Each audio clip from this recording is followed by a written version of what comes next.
Bonjour ou bonsoir, tout dépend à quelle heure vous écoutez ce podcast de l'Odigimédia. Notre chroniqueur invité, Farid Amoa, partage son avis et ses réflexions dans un article qu'il a intitulé « Le Maroc en Afrique pour une véritable chaîne de valeur ». Alors écoutons-le dans ce podcast. L'auteur démarre son article ainsi.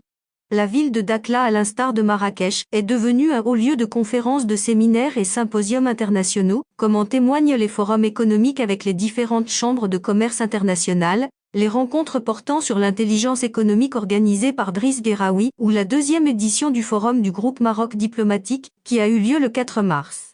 De par sa position géographique, Dakhla est la porte d'entrée du royaume vers l'Afrique de l'Ouest. Cet ancrage est également porté par des liens spirituels et commerciaux très forts. Le Maroc a en effet constitué des siècles durant le cœur battant politique, religieux, économique de tout l'Ouest saharien. En témoigne l'importance des échanges commerciaux entre caravaniers venus du Maroc qui se déroulaient autour du bassin du fleuve Sénégal, au royaume du Mali, au Ghana. Échanges et ventes d'or, d'épices, de tissus, de céréales, de chevaux, de dattes, de la gomme arabique, du sucre. L'auteur poursuit son article ainsi. Aujourd'hui, le Maroc est revenu chez lui, en Afrique.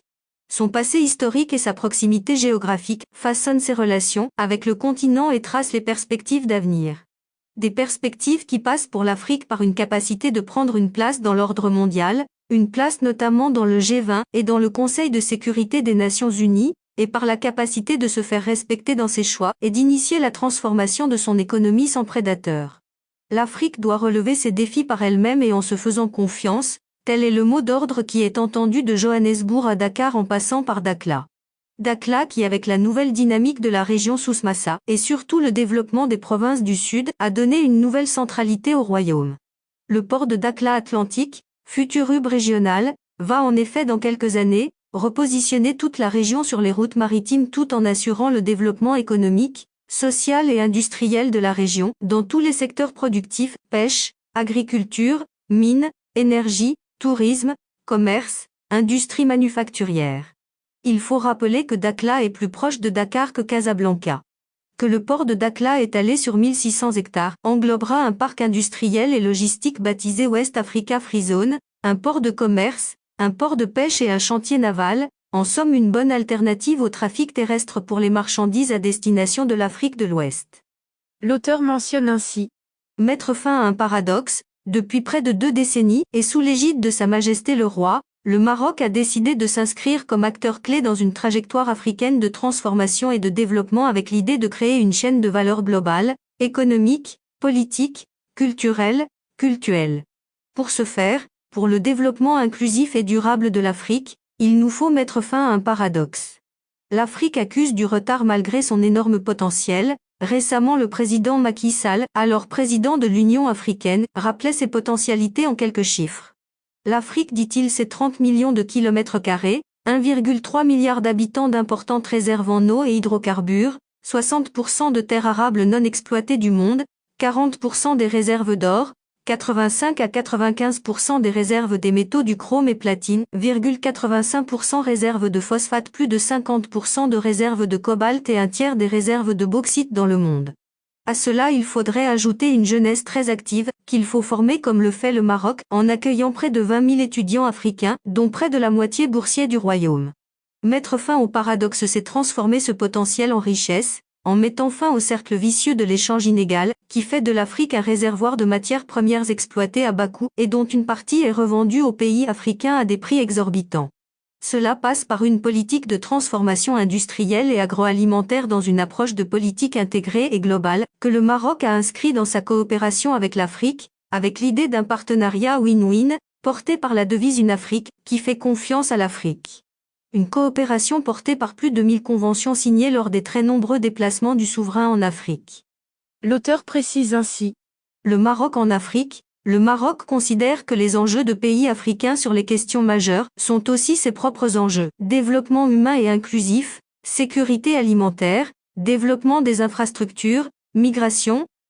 L'expertise acquise dans des filières où il a montré ses capacités dans les domaines de l'énergie, agriculture, industrie, infrastructures routières portuaires, plateformes industrielles, centrales électriques. lui sera fort utile pour travailler avec ses pairs africains.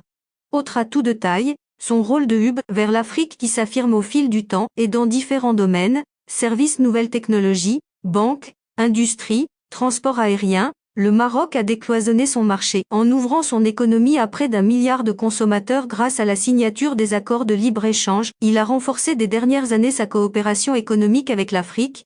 42% des flux d'investissement directs étrangers marocains sont destinés à l'Afrique. Les opérateurs marocains dans les secteurs de la banque et de l'assurance sont présents dans 25 pays du continent.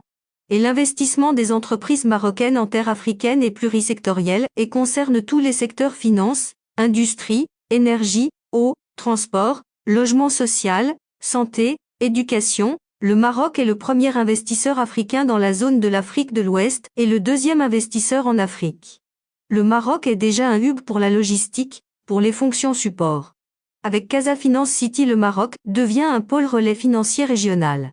Des partenariats publics-privés et d'importants investissements marocains ont été opérés, avec succès, dans plusieurs pays africains couvrant les domaines de la finance, de la banque, de l'assurance, des télécommunications, de l'énergie, des infrastructures et des mines, de la cimenterie, de l'aménagement urbain et du logement social, projet de plusieurs milliers de logements sociaux, de l'agriculture et de l'élevage, du transport aérien et du commerce, de la santé, de la formation professionnelle.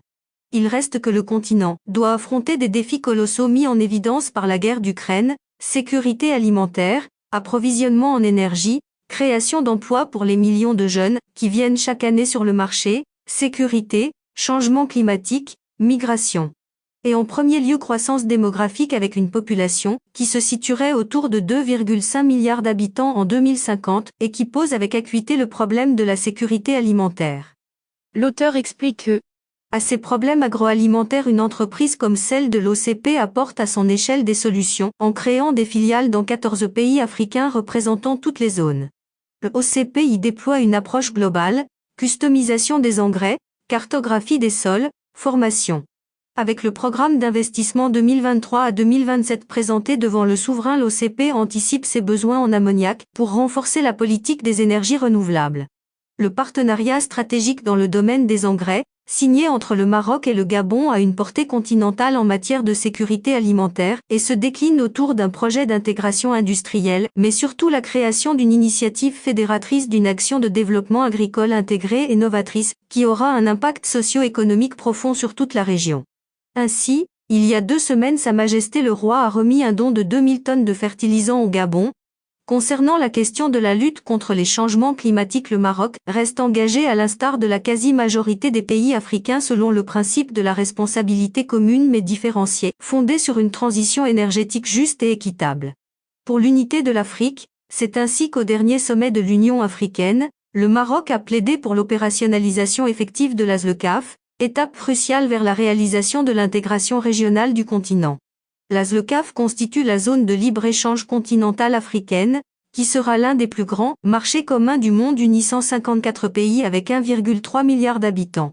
La zone crée depuis le 1er janvier 2021 un nouveau contexte géopolitique en ouvrant de larges horizons, en stimulant le commerce intra-africain, commerce des biens et des services, les investissements, les droits de propriété intellectuelle et la politique en matière de concurrence. Une zone de libre-échange qui, en réglant les questions de convergence réglementaire, préfigure différentes formes d'intégration, union douanière, marché commun, union monétaire, union économique, association de coopération économique. Les défis sont à relever au niveau de l'infrastructure, du financement, du marché des capitaux. Les échanges ne peuvent s'intensifier sans une logistique appropriée.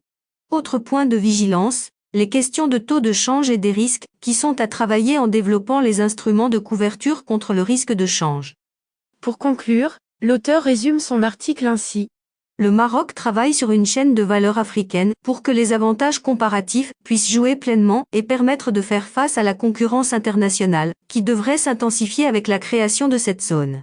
Une chaîne de valeur africaine qui intègre les domaines cultuels avec notamment la restitution du patrimoine africain et sa protection. Rabat, capitale de la culture africaine, a abrité en novembre dernier une importante session du Comité intergouvernemental de sauvegarde du patrimoine immatériel de l'UNESCO. Si elle est menée à terme, la zone de libre-échange pourrait achever la décolonisation, en affranchissant les pays africains des relations de dépendance vis-à-vis des anciennes tutelles. L'indépendance de l'Afrique prendra alors tout son sens avec une véritable décolonisation et une intégration que le Maroc appelle de tous ses vœux.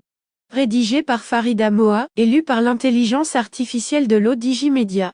Merci d'avoir écouté ce podcast de l'Odigimédia, ce bouquet de supports numériques, portail, magazine mensuel connecté, web radio et web TV. N'oubliez pas de télécharger notre application l'Odigi Mobile sur Play Store et de vous abonner à notre chaîne YouTube l'Odigi TV. Vous pouvez, aussi, nous suivre sur nos réseaux sociaux, Instagram, Facebook, TikTok, LinkedIn et Twitter. Ou encore, vous inscrire sur notre newsletter quotidienne à partir du portail lodigi.ma. Alors, on se dit au prochain podcast de nos chroniqueurs invités. Et à très bientôt, si et seulement si vous le voulez bien.